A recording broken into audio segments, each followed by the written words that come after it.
Olá, tudo bem? Começa agora mais um programa Vida e Saúde. Que bom que você está aqui comigo. É hora de aprender, é hora de se cuidar, é hora de cuidar do bem mais precioso que você tem, a sua saúde. E durante essa semana a gente está apoiando, a gente está também ajudando a difundir a campanha do Novembro Azul. Semana de prevenção, semana de cuidado com a saúde do homem. Ontem a gente falou sobre o câncer de próstata, a gente entendeu muito como é que funciona, quais são os riscos, o que a gente precisa ficar atento e a importância da prevenção. Os exames de prevenção vão ajudar muito o profissional e também você que é paciente.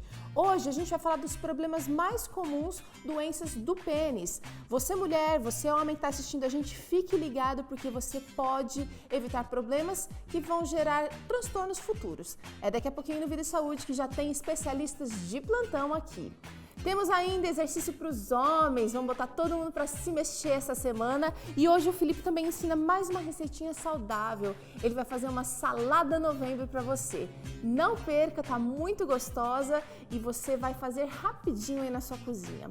Se você quiser, pode acessar o nosso Facebook a hora que quiser, ver matérias que você já acompanhou aqui no programa, ver receitas na íntegra. Se você quiser se surpreender, fazer um final de semana especial, começa já a se planejar, dá uma zapiada lá, olha o que tem de bom e você vai poder fazer coisas diferentes, mas totalmente saudáveis aí na sua casa. Quero convidar você também para interagir com a gente, dizendo o que você gostaria de ouvir aqui no Vida e Saúde, o que você gostaria de ver sendo tratado por aqui, pelos nossos especialistas, e saiba que a sua dúvida também pode ajudar muitas pessoas. Quando acessar nosso Facebook, não esquece de compartilhar, porque coisa boa a gente precisa repartir. Eu quero convidar para fazer parte do nosso programa a partir de agora, Dr. Raimundo Rezende e Dr. Ricardo Espínola, que são urologistas de plantão hoje com a gente. Tudo bem? Tudo bom? Seja bem-vindo, tudo bem? Muito obrigada pela participação. Ontem foi muito esclarecedora a nossa conversa aqui. Você que perdeu, você pode acessar no nosso blog a hora que quiser. Os homens têm muitas dúvidas que acabam sendo assim, ficando guardadinhas só aqui na cachola. Quando a mulher desconfia de alguma coisa, aí ela tende a puxar, amarrar e levar para o médico, muitas vezes a contragosto do parceiro, do marido, mas a informação ela é fundamental para que a gente gere mudanças. Dr. Raimundo mencionou ontem que o exame do PSA foi revolucionário, por exemplo, porque ele começou a dizer coisas que antes só se descobria quando a doença já estava muito avançada. Tardiamente, isso mesmo. Então, o exame, a conversa com o profissional, às vezes o parceiro, o homem, precisa ir sozinho ao especialista. Porque ele vai conversar de coisas que ele só está na cabeça dele, vai descobrir que de repente tem jeito essa situação, ou não tem jeito essa situação, mas dá para fazer de outra forma. É muito importante essa troca com o especialista, não é mesmo? Com certeza. Especialmente em questões relacionadas ao pênis, o homem costuma ser muito acanhado. Ele não vai perguntar para o amigo, para o colega, ele não vai comparar com o colega. Gera comparação. De jeito nenhum, ele vai sofrer sozinho. Então é muito importante que nós esclareçamos e que nós nos coloquemos à disposição e na hora da consulta deixemos a pessoa à vontade para que ela possa falar. Porque se o médico eventualmente também, o indivíduo vai de forma muito sofrida ao médico. Se o médico não deixa à vontade, ele não vai falar. Tá certo. Ele vai gerar outra pergunta, ele vai desconversar e não vai sair de lá satisfeito. No Brasil, especialmente, a gente vê assim, que é uma sociedade muito machista. Então, o homem ele tem que ser bom o tempo inteiro, não só sexualmente falando, mas assim, tem que ser o provedor, tem que ser o melhor da roda dos amigos. Então, essa pressão, essa imposição de que ele tem que estar sempre bom, vai realmente gerar um desconforto na hora de ir para o especialista e falar, olha, parece que não estou tão bem assim. Mas vamos entrar no assunto aqui das doenças do pênis. O pênis é um órgão importante, a gente já sabe por inúmeras funções, mas eu queria ouvir do especialista. Vamos começar, doutor Ricardo. Por que o pênis é importante? Bom, o pênis é importante em todos os sentidos, né? É um órgão reprodutor, é um órgão que elimina a urina e tem alguns fatores aí enraizados na nossa sociedade que... Simbologia, né? E desde pequeno as mães fazem, principalmente as mulheres, né, fazem uma comparação, o pênis do menino é assim, do priminho é diferente, enfim. Os mais gordinhos pagam um pouquinho esse preço, porque o pênis é embutido pela camada de gordura do pubis, e é um pênis embutido, sendo que o priminho é magrinho, tem o pênis mais saído, mais exposto, né? Então a mãe já começa a fazer comparação, a avó, enfim. Isso causa um dano permanente, viu? Haja psiquiatra para resolver isso depois. Exatamente. E também problema de fimose, que as crianças nascem com esse probleminha, um grande percentual, que é a não exteriorização, a não saída da glande, que é a cabecinha do pênis, né? Então isso é a fimose. Quando consegue exteriorizar, não é fimose. Então, tudo isso vem os problemas de higiene que esse pênis vai ter que ter no decorrer da vida, né? Nós vamos falar sobre tudo isso um pouquinho hoje aqui. As doenças sexualmente transmissíveis, né? Que também é importante. As alterações também na fase adulta desse pênis, que algumas doenças vêm e desviam o eixo do pênis, o doutor Raimundo também pode falar depois. Então, é muito importante. Vamos começar falando de um problema que o doutor Ricardo já mencionou aqui, a fimose. Que eu acho que é eu quero falar. Talvez o primeiro problema que o homem Dessa encontre. eu quero falar. Fimose e também a parafimose. Qual é a diferença dos dois? Deixa eu falar um pouquinho da fimose, eu preciso falar. Veja bem, em culturas antigas, nós vemos aí, por exemplo, os judeus, eles já entenderam, eles foram orientados, eles entenderam que aquela pele excedente do pênis pode trazer grandes transtornos na vida. E eu encontro muitos pacientes na idade adulta. O paciente mais jovem que eu fiz cirurgia de fimose tinha cerca de 2 meses. O mais idoso, quase 90 anos. Uau! Abraão tinha quase 90 quando operou, né? Quando fez a circuncisão. Então, assim, a circuncisão não é só uma questão de higiene, é de prevenção de doenças. A camada, o prepúcio, quando ele cobre a glande não tem defesa e, eventualmente, ele se expõe durante uma relação a contato com bactérias, com fungos. E como ele não tem defesa, vai tudo crescendo ali. Ali é úmido, é quente e é cheio de nutrientes. Então, você imagina. Então, a cirurgia de postectomia ou a circuncisão fimose. É uma cirurgia de extrema sabedoria. O indivíduo que tem a pele cobrindo a glande, ele vai ter muito mais infecção, doença venérea, irritação e a parceira, mais infecção, mais doença venérea. Está sujeito também. Está. E eles vão compartilhar as doenças. Então, o homem, quando ele expõe completamente a glande, ele melhora a sensibilidade na glande. Então, quando ele tem, imagina a mão de um pedreiro, né? O pedreiro está com a mão coberta por uma luva. Se ele tiver a mão, se ele for direto, se ele for ter contato direto com a mobília, ele vai se ferir. Então, o que acontece? Quando o indivíduo tem a pele cobrindo a glande vai se tornar fina, extremamente sensível. Quando ele tem a glande exposta, a glande vai ser muito mais resistente. Ou seja, ele vai ter uma relação sexual melhor, ele vai ter menos infecções, que coisa. Então é uma muitas cirurgia vantagens. Muito importante. Agora, quando é o momento de fazer a cirurgia da fimose? Com 7 dias ou com 80 anos?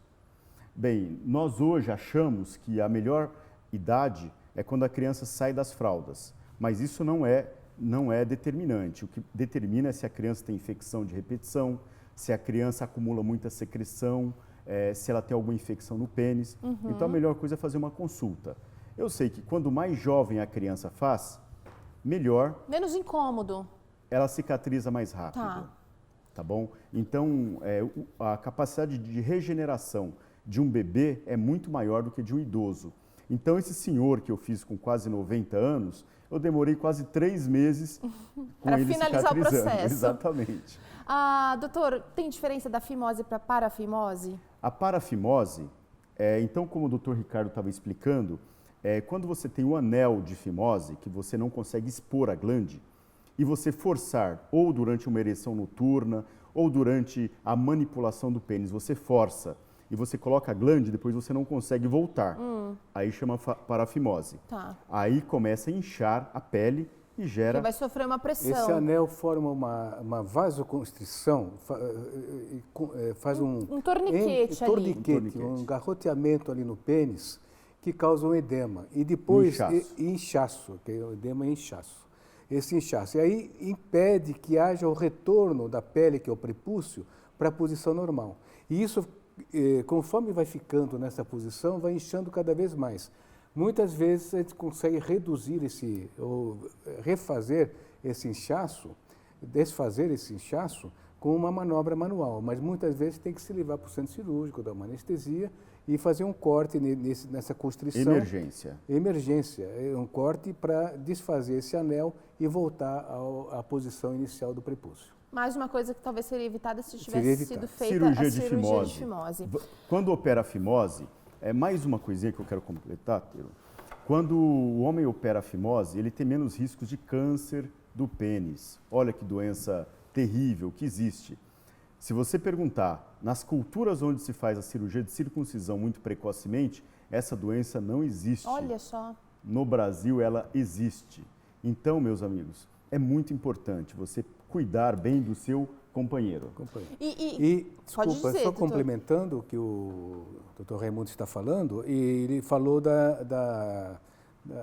dos judeus, dos hebraicos que fazem a circuncisão. A Bíblia tem uma recomendação, exatamente. Né? E chegou-se à conclusão, é notório, que as mulheres judias apresentam muito menos câncer de colo de útero e em trabalhos apregou-se que essa diminuição seja devido à circuncisão.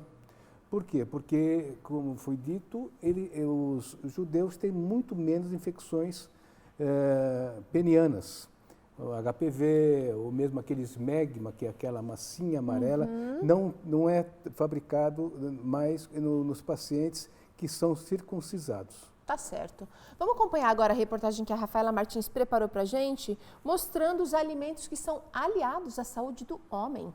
Comer é bom e todo mundo gosta. Melhor ainda, quando nós usamos os alimentos ao nosso favor, a favor da nossa saúde. Você aí de casa já sabe que os alimentos podem curar e até mesmo prevenir doenças. Mas hoje o recado é para os homens, principalmente aqueles que acabam descuidando um pouquinho na alimentação.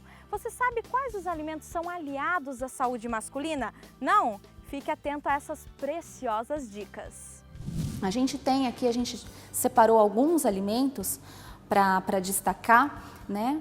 E o primeiro que eu gostaria de abordar é um tipo de carotenoide que a gente encontra no tomate, tá? Chamado licopeno. Então é um tipo de carotenoide que é o que dá a coloração vermelha do tomate, essa coloração avermelhada, né? A gente encontra em alguns outros alimentos de coloração avermelhada, mas no tomate ele está bem evidente. E ele se torna mais biodisponível, ou seja, ele está mais prontamente para ser absorvido pelo nosso organismo quando ele está na forma de molho, né? Quando ele é aquecido na forma de molho. Quando você combina o licopeno ainda com uma fonte de gordura monoinsaturada, por exemplo, o azeite de oliva extra virgem, né? Então você tem uma melhor absorção ainda maior quando você tem essa fonte de gordura monoinsaturada, tá? Então se a gente fizer um refogadinho ou se você aquecer o seu tomate numa preparação e você regar com um pouco de azeite de oliva extra virgem, aí você tem uma melhor disponibilidade ainda desse licopeno, tá? Então o ideal é que ele seja aquecido e com alguma fonte de gordura monoinsaturada. Agora aqui também passando por um alimento muito importante e interessante para a saúde masculina, seria o suco de uva integral, sem açúcar, tá? Sem adição de açúcar. Então é aquele suco de uva mesmo, natural, extraído das uvas de coloração escura, tá? No suco de uva a gente contém um polifenol chamado resveratrol, tá? O resveratrol ele é encontrado na casca dessas uvas escuras e na semente, tá? E aí você tem uma série de funções que são benéficas para esse homem. A gente sabe que a incidência de doenças cardiovasculares nos homens é muito maior do que nas mulheres, né? E o resveratrol tem essa função de diminuir essa incidência, essa prevalência, né, de doenças cardiovasculares. Um outro alimento muito importante que a gente tem que destacar também é o farelo de aveia, tá? O farelo de aveia, ele contém um tipo de fibra solúvel que é chamado beta-glicana, tá? É uma fração da fibra solúvel, tá? Então, entre as fibras, a gente tem aquelas solúveis e as insolúveis. Dentre as solúveis, a gente tem essa fração que a gente pode destacar, chamando de beta-glicana, tá? E a beta-glicana tem, assim, inúmeras funções positivas, inúmeras funções, mas ela está extremamente ligada também à redução dos níveis de colesterol sanguíneos e de glicemia sanguínea. E aqui a gente poderia destacar também as nozes, tá?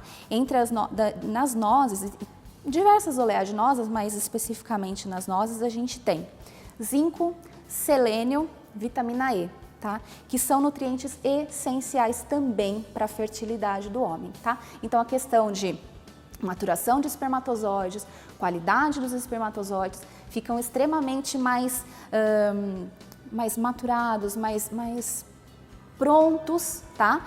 Para a fertilidade mesmo do homem. Então, as nozes são extremamente importantes. Então, a gente tem zinco, selênio, vitamina E, que vão estar ligadas com a questão hormonal, tá? Então, com que você tenha uma melhora dos hormônios, tá? Dos hormônios masculinos e nessa questão da maturação dos espermatozoides e qualidade dos espermatozoides. Olha só, homem, você tem muitas maneiras de se cuidar. Voltando aqui com os especialistas, só para encerrar o assunto da fimose. Doutor Raimundo, quanto tempo leva a recuperação de uma cirurgia de fimose? Então, depende da idade do indivíduo e da condição física dele, da condição de saúde dele. Mas quando você opera um bebezinho com 3 anos, geralmente em 2 semanas ele está muito bem. Ele deixa de ir à escola, em 3 dias ele deixa de ir à escola somente. O homem adulto, eu opero muito homem adulto com 30 anos, que vai ao consultório por outro motivo e eu identifico e mostro que ele indica a cirurgia. E todos eles invariavelmente agradecem. Então, esse demora mais ou menos uns 40 dias para ele se recuperar e voltar à vida sexual. Ele perde de trabalho 2 a 3 dias no máximo. Pouca coisa. E a cirurgia ela é completamente indolor. Hoje nós fazemos a cirurgia com uma sedação, então o indivíduo ele vai dormir durante 5, 10 minutos, que é o tempo que nós levamos para anestesiar localmente o pênis. Bom, vamos falar um pouquinho de outro problema muito comum no pênis, que é a doença de Peyronie. Não sei se Peyronie, desculpa. O que se trata? Quais são os principais sintomas? Então, doença de Peyronie é tortuosidade peniana. Aí eu prefiro falar na tortuosidade de forma genérica. Tá. O pênis, ele é constituído por 2 hastes que ficam rígidas e que dão a ereção. Se uma dessas hastes é menor ou maior, causa um desvio, uma lateralidade do pênis. Isso nós chamamos de tortuosidade peniana. Isso pode acontecer de forma congênita, ou seja, o indivíduo nasce dessa forma, ou durante o desenvolvimento. O adolescente pode ter esse problema. O adolescente que tem uma tortuosidade peniana, ele não vai chegar para a mãe dele e falar. De jeito nenhum. Só se ele tiver muita intimidade com a mãe e com o pai. Gera dor? Os não, sintomas? O que gera é confinamento. Ele acaba se isolando e não comenta com ninguém. Você vai perceber que ele não vai ser tão namorador, que ele não vai ser tão expansivo, ele vai achar que ele tem um problema muito grave que não tem jeito. E tem jeito, doutor Ricardo? Tem jeito sim. A doença de Peyronie, para o telespectador entender um pouquinho mais, nesse corpo cavernoso, essas 2 hastes que o doutor Raimundo falou, há uma fibrose na cápsula dessas 2 hastes, que se chama albugínia. Essa fibrose causa, durante a ereção, uma não distensão do corpo cavernoso. É a mesma coisa que você ter uma bola de gás, um balão de festa de criança e colocar um esparadrapo ali. Esse local que tem o esparadrapo, ele não distende, não expande. Então fica tortuoso, o balão de gás fica tortuoso. É a mesma coisa no corpo cavernoso. Tá. Isso aí, essa fibrose muitas vezes calcifica também, forma uma calcificação. Às vezes, em alguns pacientes, durante a ereção, pode ter uma dor localizada, que muitas vezes ajuda no diagnóstico. Uma dor ali no pênis durante a ereção. Tá.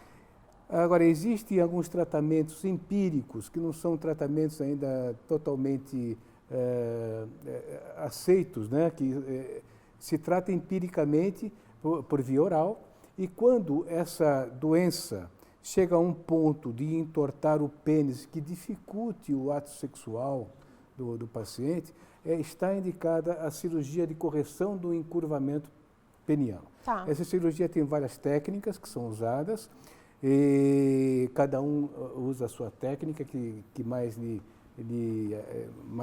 convém, e a correção permite que o paciente retifique o pênis e tenha condições de ter um ato sexual prazeroso.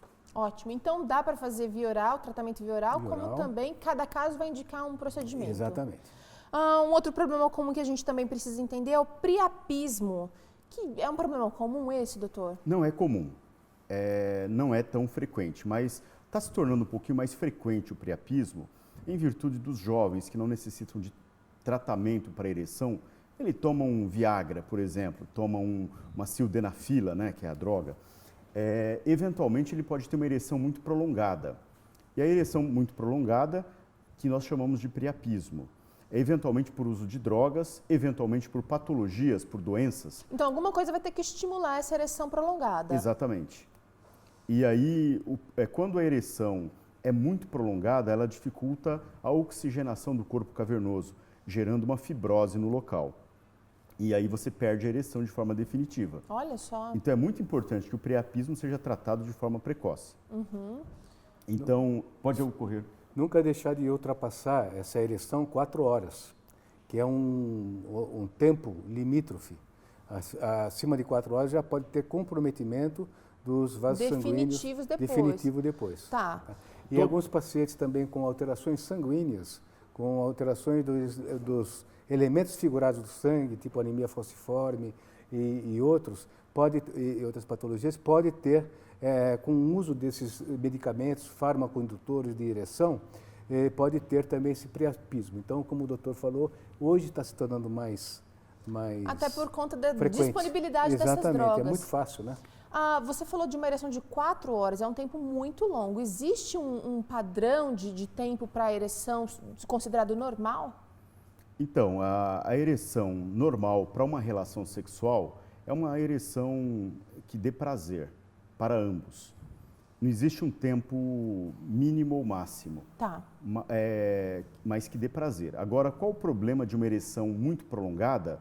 É que a pressão ali dentro vai impedir a circulação sanguínea e, consequentemente, a oxigenação. Sim. Agora, todo homem tem ereções noturnas, que é normal, que é saudável, que é para oxigenar o sangue, oxigenar o local, o corpo cavernoso. Não significa problema não, gente. De jeito nenhum. Então, você, durante a noite, vai ter ciclos de ereção, diversos ciclos de ereção, 5 a 7 ciclos. Isso não traz problema nenhum. A gente vai fazer uma rápida pausa aqui para o intervalo. Na volta a gente continua falando sobre doenças do pênis. Fique atento, muita coisa pode ser evitada e também prevenida se você for ao especialista. Já já a gente continua conversando.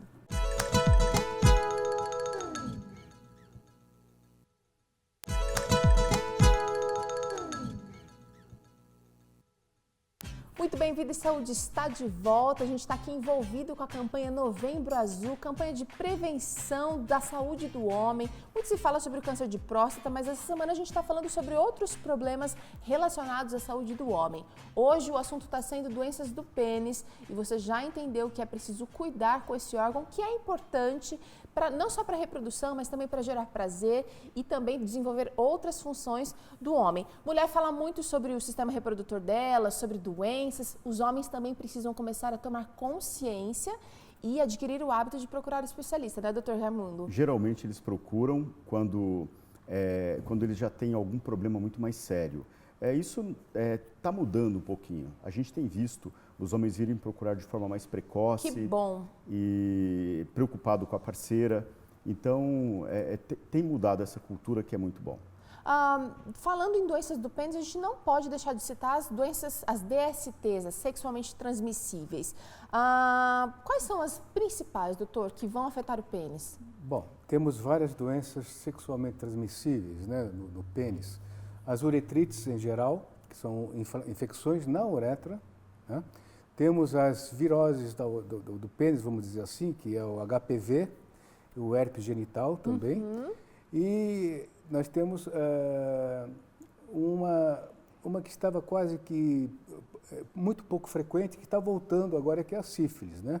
Que é o chamado cancro duro, que é uma lesão no pênis, que é uma lesão ulcerada e que está num crescente ultimamente. Que cuidados são necessários para se proteger dessas doenças, doutor Raimundo? Olha, o doutor Ricardo começou falando do HPV, que é uma virose, né? São verrugas que aparecem no pênis e que, se vocês procurarem na internet, vocês vão ver coisas muito assustadoras. Em geral, não são tão assustadoras, são menores, mas elas podem assustar pelo que elas podem causar, que é o câncer de colo de útero ou o câncer do pênis. Ou seja, vai afetar a saúde da mulher fatalmente. Vai afetar. Eventualmente, o indivíduo fala, não, mas eu usei preservativo. Preservativo protege?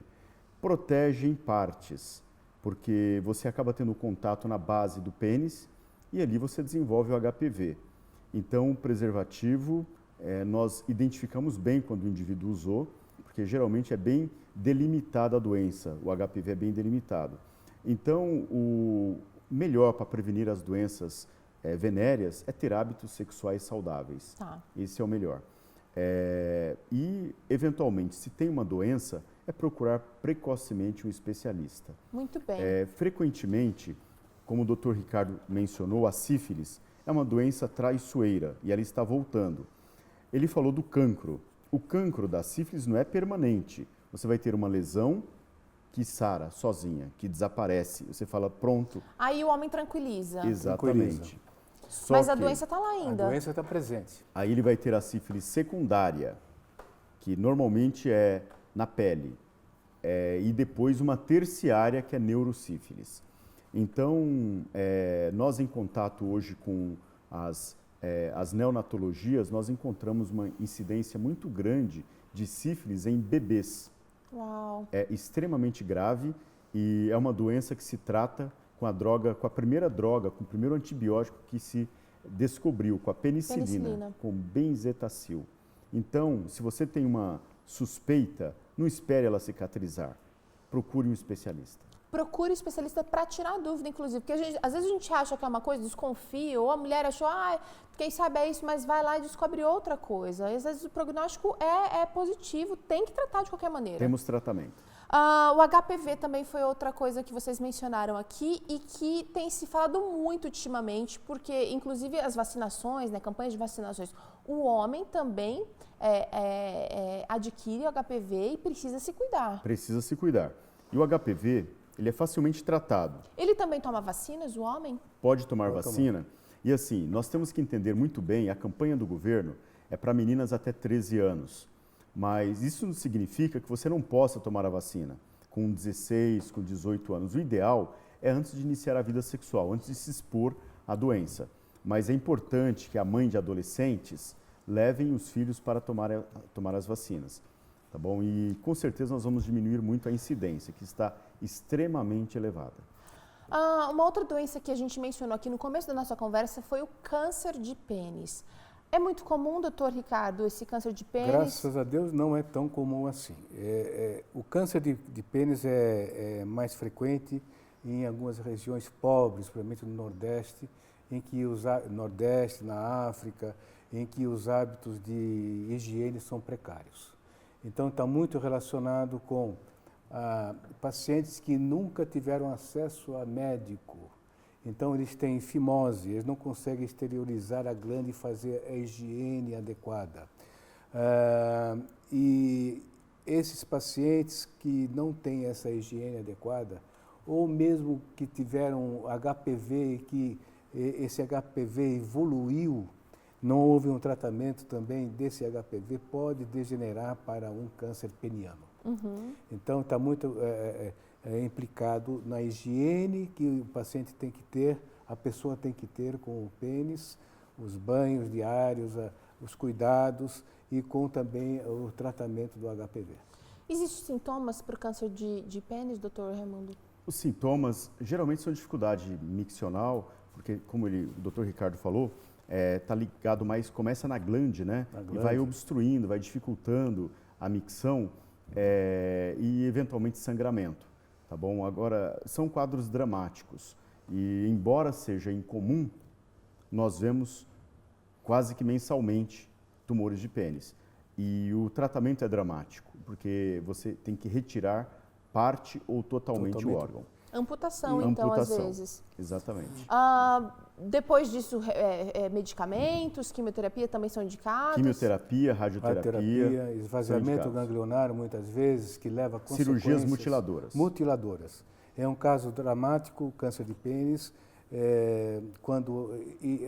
Eu já vi câncer de pênis que é inacreditável como que a pessoa deve chegar a um ponto na qual é uma couve-flor o pênis, assim, que não tem muito o que ser feito, a não ser a penectomia total e os outros cuidados que a gente sabe de antemão que não vai levar a um sucesso final. Tudo isso porque muitas vezes o homem tem vergonha de procurar um especialista. Hoje em dia a gente está com muito mais acesso, né? Os programas do governo, inclusive, facilitaram esse acesso ao médico. Então, realmente, se você sente um desconforto, qualquer, por menor que seja, procure um especialista para eliminar qualquer possibilidade de doenças que vão agravar desta maneira.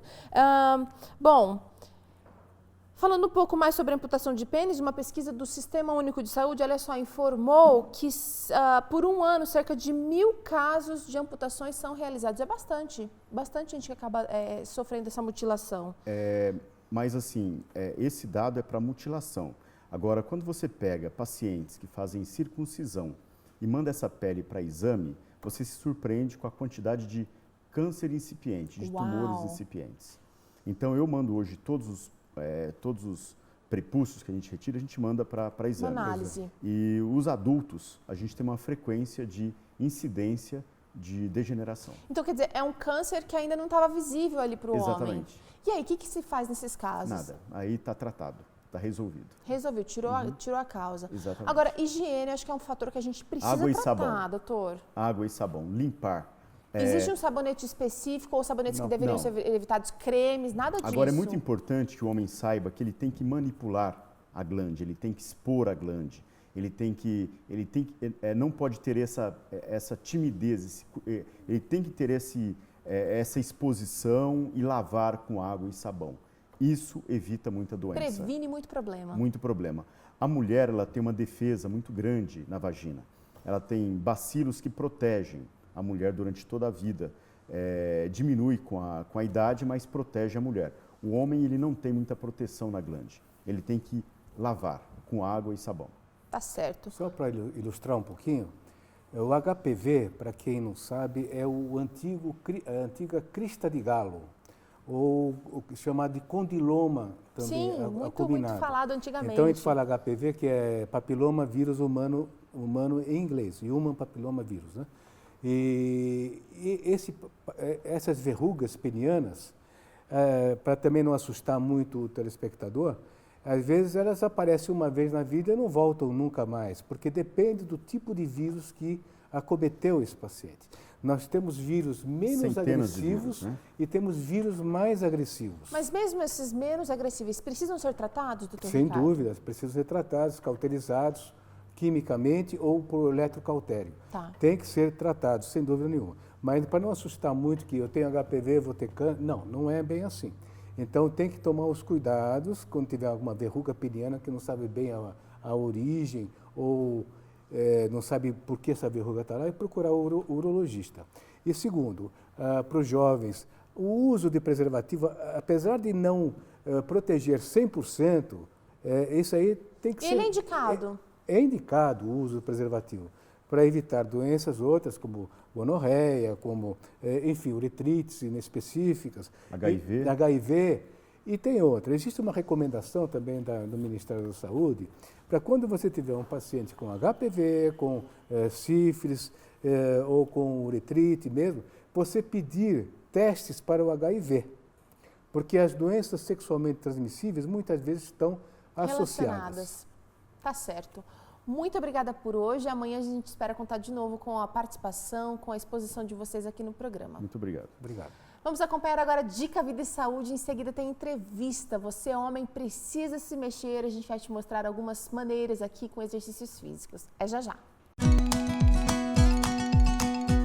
O melão é uma fruta com muita água. Além de ser fresquinho e hidratante, ele é excelente diurético para eliminar toxinas do corpo. Não tenha medo de comê-lo todos os dias. E depois dessa dica é hora de você se mexer. A gente está aqui com o Diego Cardoso, que é educador físico. Obrigada por participar com a gente. E, na verdade, hoje a gente vai acompanhar o Diego lá na academia. Eu não vou, não. Eu vou mandar ele para lá com alguns homens e você vai apresentar para a gente um treino funcional, é isso? Isso, um treinamento funcional que hoje é bastante conhecido no dia a dia aí, por não ter um espaço, um treino muito longo de tempo, porque tem pessoas que não têm um tempo de treinar. Não dispõe, exatamente. Isso, mas que 15 minutos a 20 minutos de exercício aí, consegue suar a camisa bem legal. Bacana, então. Vamos lá para a academia. Estou aqui com o pessoal aqui, com os hóspedes da clínica, com alguns hóspedes, com o Maicon, o Hermano e o Bruno, nosso massoterapeuta aqui. Eles vão estar fazendo esses exercícios com a gente. Vamos lá, galera? Bora? O Hermano vai fazer um exercício bem conhecido na academia aí, chamado de rosca direta, tá? Ele vai pegar a barra lá, vai fazer um afastamento lateral das pernas, tá? E flexionar bem o joelho para o quadril se encaixar aqui, a região da pelvis aqui, dar uma encaixada, com os cotovelos, ó, colado no tronco. A gente sempre vai fazer esse movimento colado no tronco, tá? Para isolar a musculatura do bíceps. A gente trabalha de 4 séries a 3 séries. Enquanto o Hermano vai estar trabalhando o rosca direta, o Bruno vai estar trabalhando aqui o rosca alternada, com os pezinhos. A base de todos os movimentos, da parte de tronco e quadril aí, sempre é a mesma, tá? Joelhos semiflexionados, quadril encaixado lá, vai colar o cotovelo, ó, vai subir, alternado, isso aqui é o rosca alternado. O nome já diz, ó, mesmo movimento, sobe e desce. Enquanto eles estão aqui, o Maico vai estar aqui com a gente, aqui trabalhando o tríceps. Vai puxar até a linha do quadril. O tríceps é uma articulação biarticular, é um músculo biarticular.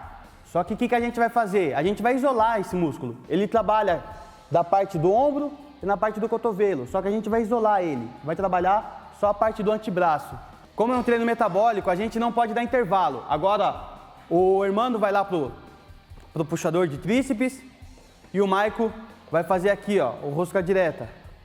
Isso. Enquanto o Bruno vai vir aqui na patada de tríceps, tá? Sempre isolando a musculatura lá atrás. Vamos lá, prepara, vai colar, ó, vai contrair o abdômen, o ângulo aqui, ó, da lombar com a cervical tem que estar bem alinhado, então pode descer mais esse corpo, olha pra cima, isso, cola o cotovelo aqui, ó, e leva esse peso lá pra trás. Isso, prepara, foi! 1, 2, vamos lá, hein?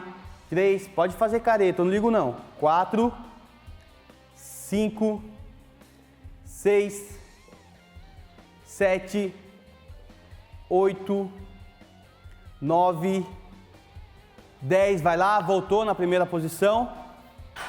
Isso. Agora com você aí, Teru.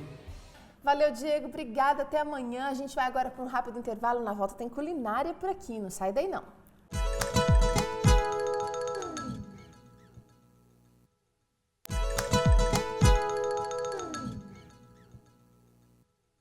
Chegou a hora da culinária do programa de hoje. Você sabe, a gente está celebrando, a gente está reforçando a campanha Novembro Azul, que é a campanha de prevenção do homem, assim como tem Outubro Rosa, Novembro Azul. Felipe está se cuidando? tem que se cuidar, Faz né? check-up todo ano. Todo ano tem que fazer pelo menos mínimo, de 1 a 2 anos a gente faz o check-up. É, isso aí. Felipe, você vai preparar uma receita toda diferentosa, mas bem simples hoje. Totalmente, uma coisa que traz bastante nutrientes maravilhosos pra gente. Receita simples e gostosa para qualquer homem aí, eu garanto. Ir pra cozinha. Ir pra cozinha e fazer a sua salada. Salada novembro. O que vai nessa salada, Felipe? Olha, esses ingredientes são super simples. Tomate cereja, ok, tomatinho cereja. Vou usar pepino. Tomate cereja, estou usando aqui de 1 a 2 xícaras. Tá.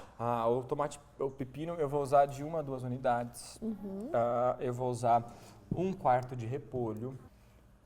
Tá certo. Saladinha bem crocante, Teru, uma coisa que dá um gosto. Homem gosta muito dessas coisas crocantes, né? Mas assim, então é o que eu vou fazer hoje. Uma cebola inteira. Vou usar um pouco de chia no final, tostadinha. Vou usar sal, azeite. Sal tá aqui. O azeite também tá por aqui, olha o azeite aí. Vou usar limão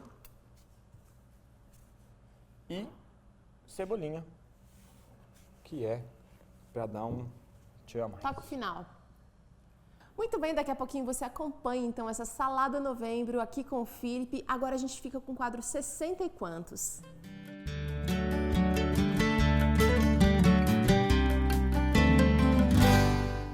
Olá, meu nome é Ricardo, eu sou fisioterapeuta, trabalho aqui na Geritron, na zona norte de São Paulo, e nós vamos conversar um pouco agora neste quadro 60 e quantos sobre um assunto muito recorrente para aqueles que têm acima de 60 anos de idade: quedas. Por que as quedas ocorrem? Quais são os fatores de risco e como preveni-las? É importante nós salientarmos que as quedas elas não ocorrem apenas com os idosos. Muitas crianças caem, principalmente quando elas estão aprendendo a andar. Os jovens também caem quando tropeçam. Mas o grande problema é que quando o idoso cai, isso vai lhe trazer malefícios maiores. Ele pode ter incapacidades, em casos mais graves ele pode até ocorrer uma morte. Nos Estados Unidos, por exemplo, estudos comprovam que o principal fator que causa uma morte acidental são as quedas. Na Alemanha, a queda é o 6º fator que mais causa lesões acidentais. O que é uma lesão acidental? São lesões que ocorrem sem querer. Então a pessoa vai praticar um esporte e se lesiona. A pessoa acaba escorregando na rua, se lesiona. E no Brasil, 50% das pessoas que caem e morrem são idosos. Um estudo da USP do ano de 2005, que foi realizado em Ribeirão Preto, afirma que 54% dos acidentes com quedas são ocasionados por causa do ambiente. E sabe por quê? Porque as pessoas colocam um piso escorregadio, colocam muitos tapetes espalhados pela casa e isso acaba ocorrendo acidentes. Ou então vai levantar, pisa num banquinho, pisa numa escada para pegar algo que está alto. Temos que tomar cuidado com isso. Algumas dicas importantes são: se você quiser ter tapetes em casa, tenha tapetes antiaderentes, principalmente aqueles emborrachados. Se você for andar pela casa e tiver dificuldades, coloque barras, coloque corrimão nas escadas, coloque uma barra ao lado do vaso sanitário, ao lado do chuveiro para que você não tenha quedas nesse período. Se você for até o banheiro, uma dica interessante: não deixe que todo o ambiente tenha a mesma cor. O vaso é azul, a pia é azul, o azulejo é azul. Se de repente o idoso ele tem uma dificuldade maior de visão, um déficit visual, ele não vai conseguir diferenciar as coisas. Então coloque um azulejo branco, um vaso azul, uma pia amarela, mas diferencie as cores para que ele possa visualizar essas diferenças. O grande problema das quedas é que quando a pessoa cai, ela fica com medo de cair novamente. E aí ela fica mais dependente. A família começa a ter que dar mais apoio para ela. Ela já não quer mais sair de casa sozinha, ela já não quer ir mais ao banheiro sozinha, porque ela tem medo de cair novamente. Então é importante a prevenção dessas quedas. Uma outra dica é, se você for acordar durante a noite, de repente para ir ao banheiro ou tomar uma água, acenda uma luz. Se o interruptor for longe de você, Coloque um abajur ao seu lado e acenda-o, para que você consiga chegar até o seu destino. E se você anda muito pela casa, não deixe fios espalhados, liga aquele ferro de passar e fica o fio passando pela sala, a televisão, aquela extensão passando, deixe o ambiente totalmente limpo para que as pessoas não escorreguem e não sofram quedas no seu ambiente. É interessante que em alguns casos as pessoas dizem, mas ele era um idoso tão saudável, nunca teve problema, era independente, fazia tudo na sua vida, e por que agora ele sofreu uma queda e de repente morreu? Porque as quedas, elas são perigosas, elas causam muitas fraturas. E quando a gente fratura um osso, existe um problema muito grande, pode ocorrer uma embolia. O que é uma embolia? É quando ocorre uma obstrução dos vasos, e isso dificulta a passagem do sangue e do oxigênio, e a pessoa pode acabar falecendo. Uma coisa tão simples, por causa de uma queda, a pessoa acaba morrendo. Então é importante nós prevenirmos para que isso não aconteça. Então é isso. Muito obrigado e até uma próxima.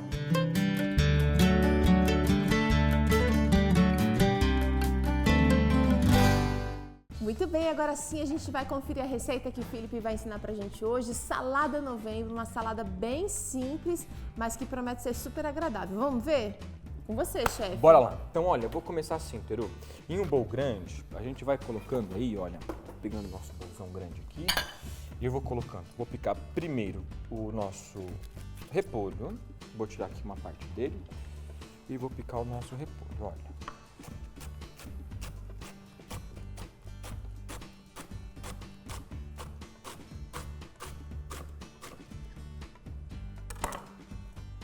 Fatias. Fatias grossas para que ele fique crocante.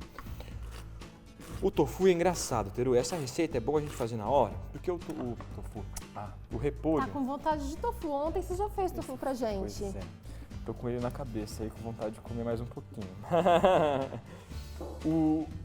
O repolho junta muita água. Então se a gente joga o sal já tempera e deixa ele de um dia pro outro, por exemplo, ele murcha. E solta toda aquela água na sua salada. Então o ideal é que você faça isso na hora. Tá. Bem? Vou colocar aqui então tomatinho cereja. Você gosta de picar? Eu gosto de fazer alguns picadinhos. Não todos, mas um ou outro eu vou picar um pouquinho só para Você sabe que o tomate tem licopeno, né? Licopeno. Essa é uma substância boa. Pra prevenir câncer. Pra prevenir câncer. E próstata. Não tô enganada. Eu tô com 25, faltam mais 15. Nunca é cedo pra prevenir. Isso é verdade. Só que o Luiz, meu filho, ele não gosta muito de tomate. Então, ele, aqui no Vida e Saúde, outro dia eu tava gravando com alguém, uma nutricionista, e ela deu a lista dos alimentos que contém licopeno. E ele descobriu que tem na goiaba vermelha, que tem em outros alimentos. Ele falou, mãe, não preciso mais comer tomate. Posso comer goiaba, que já tá tudo garantido. Tá bem esperto, hein, Teru? Pra não comer tomate. E eu ouvi dizer também que o tomate, quando ele é levemente cozido, diz que é melhor, a gente absorve melhor o licopeno. O licopeno. O organismo puxa mais, então, a substância. Então, acho que o ideal é dar uma salteada molho. Não, eu acho que assim a gente aproveita também, mas... Dando uma salteada. Porque a gente come molho de tomate o tempo inteiro, né? É macarrão, é um estrogonofe, é uma sopa, vai tomate. Outro dia, quando o tomate estava caro, lembra uma época do ano? Eu lembro, nossa. A gente sofreu, porque tomate faz parte do prato do brasileiro. Faz, isso é verdade. É a salada básica, né? Alface e tomate, faz parte do dia a dia. Quem imaginaria que tomate seria um remedião pra gente, né? Ainda bem que isso faz parte da nossa mesa. Olha, um pouquinho de cebola. Okay. Aí eu vou colocar o pepino. Se eu chorar, Teru, desculpa a emoção. A cebola tá forte. Picadinho. Tem gente que gosta de tirar a casca do pepino, Felipe. Eu nunca tiro. Eu também não. Desse pepino, pepino caipira, eu já gosto de tirar. O caipira, que ele é mais grossão. Ele é mais grossinho e a casca é mais dura, né? Mais dura. Eu acabo tirando também. Agora, desse japonês aqui, eu não tiro não. Eu deixo ele assim. E eu gosto dele porque ele também é crocante. Ele tem um gosto diferente. Ele é uma beleza. Ele tem um sabor assim... mas eu vou te contar. Em casa tem uma horta e a gente comprou a sementinha do tomate, do pepino caipira. E plantou. E quando você pega ele crocante da horta, come no mesmo dia, Felipe, Fica muito bom. Vai pôr mais esse não? Eu acho que não, para nós dois aqui, eu acho que essa salada vai ser o suficiente, né? Vou pôr um pouquinho de cebolinha. Vamos tirar aqui, ó. E vamos tirar aqui um pouquinho de cebolinha. Aí eu vou com tempero já. Salada rápida então, Felipe. Rápida. Eu vou também dourar um pouquinho dessa chia. Olha, quem não tem chia em casa e quer uma coisa mais simples, pode ser com gergelim. Deve ficar bom também. O gergelim é riquíssimo também em nutrientes bacanas. Então vou colocar aqui um pouquinho de cebolinha. Perfeito. Olha aí. Vou acrescentar agora a chia direto na panela. Legal, tá aceso. Eu preciso ver se esse tomate vai ser bom mesmo nessa salada, viu, Felipe? Tá, prova pra gente já ter Um aperitivo. só o aperitivo do tomate, enquanto a gente não termina. Enquanto eu vou dourar ele aqui, quero bem simples, só ele na panela, no fogo, quando ele começar a pular que nem pipoca, eu tiro. Ah, é? E vou fazer assim, Peru. Aí eu já vou acrescentar, olha, o azeite. Você gosta de comer sempre chia, Felipe? Olha, a chia e a quinoa, tem gente que gosta de dizer que são alimentos dos deuses, né? Porque eles são ricos em proteína, em cálcio, tem ômega. Então isso é muito importante pra gente, tanto pro homem quanto pra mulher. Então são coisas que a gente deveria ter na nossa alimentação diária. Agora, não é muito comum a gente usar essas sementes, por exemplo, em salada. A gente acaba usando bastante em salada de frutas, no café da manhã, não é? Dessa maneira aqui não é tão comum. Isso é verdade. Mas então, deve ser bom também. É uma delícia. E eu vou até dar mais outras dicas aí. Quem quiser misturar, por exemplo, no arroz, a chia, fica uma delícia. E quem quiser colocar nos assados, em massas, como a chia, por exemplo, como uma linhaça. Você fez aquele pão sem glúten que leva chia e realmente ele fica não só mais gostoso, mas ele fica até mais charmosinho. Não é? E enriquece com uma maravilha o nosso pão. E a nossa receita também, ó, Teru. Dá pra ver que começa a pular que nem pipoca, ó. Vou mostrar aqui, Edinho. Tá pulando. Tá até fazendo um barulhinho. Sigo! Tá bom? Tá ótimo. É isso aí? Pegar isso aí, ó. Tá nervosa, chia. Legal. Então eu vou acrescentar aqui o limão. Okay. Uma metade do limão, já que a receita é pela metade. Mexe aqui primeiro para por último colocar a chia, é isso? Isso. Tá? Aí. Tá bem parecida com uma salada grega, uma salada árabe, né, Felipe? É bem crocante e refrescante. E agora a gente finaliza com a chia tostadinha. Aí, olha que bacana. Que cheirinho bom. De pipoca. Põe aqui. Acabou? Posso mostrar lá como é que vai ficar? Pode mostrar como é que vai ficar. Pronto. Bom, acho que dá pra gente colocar aqui no prato, vai ficar mais elegante.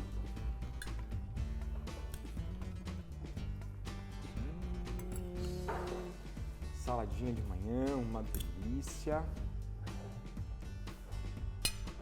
Uma graça. E bem prática de novo. Olha só. Dá pra ver? Glenda, vamos fazer a foto?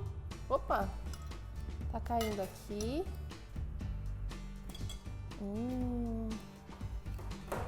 Acho que dá pra gente mostrar aqui, olha. Pronto! Hora de provar essa... Como assim? Você tá provando já? Não, Teru, eu tô esperando e dá você. vasilha ainda, gente. Tem que provar tudo que sai da cozinha, Teru. É isso mesmo. Vamos ver, olha. A gente já sabe mais ou menos o gosto desses alimentos, mas não com a sementinha.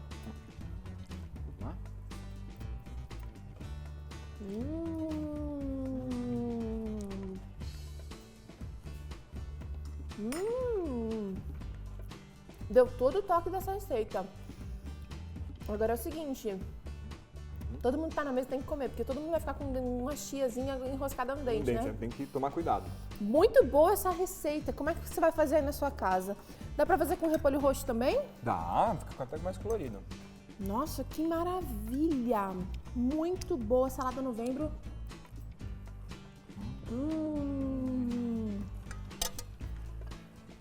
Super indico e aprovo. Yes! Olha, como o Felipe falou, se você não tem chia aí no seu armário, faz com gergelim. Se não tem com gergelim, faz com linhaça. Dá um jeito de fazer, que eu tenho certeza que você vai arrasar. A gente se despede aqui, amanhã a gente volta com mais Vida e Saúde para você. Tchau!